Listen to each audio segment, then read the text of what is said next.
Lors du premier atelier à Yaoundé, j'avais posé les jalons de cet important programme de formation et de sensibilisation en présentant le contexte, la justification et les objectifs essentiels recherchés. Il ne serait pas superflu d'en faire un bref rappel ici.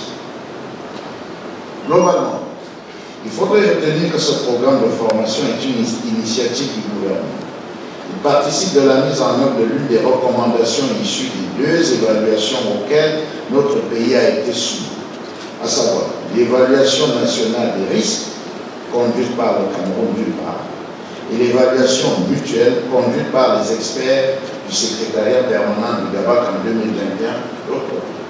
La deuxième session de formation et de sensibilisation sur le blanchiment d'argent des capitaux et le financement du terrorisme s'est ouverte en présence du ministre des Finances, Lupaul Moutazi. Une formation qui a permis d'édifier certaines autorités administratives et officiers de police judiciaire sur le comportement à adopter face à ce délit qui gangrène le pays. Le blanchiment des capitaux, un processus par lequel la source illicite des possessions d'argent est dissimulée pour masquer les liens entre les fonds obtenus et le délit initial. De nos jours au Cameroun, le risque est très élevé. Le risque de blanchiment dans notre pays est élevé. Le risque est élevé.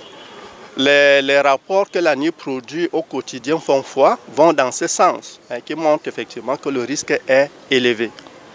Alors l'état de lieu, c'est que la lutte est engagée depuis 2006.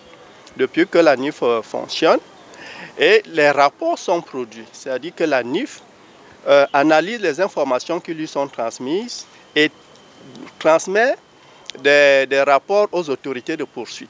S'il faut comprendre que le blanchiment d'argent est une épine qui contribue à la manipulation des hommes et des structures, il regorge tout de même plusieurs secteurs, notamment le secteur public. Les secteurs sont variés. Les secteurs, c'est d'abord l'administration avec... C'est le secteur qui vient toujours en tête, la corruption et les détournements de fonds publics.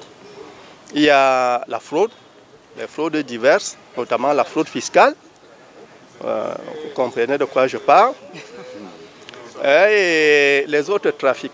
Donc voilà les typologies de blanchiment que nous avons pu dégager. Le dispositif n'est pas encore assez efficace.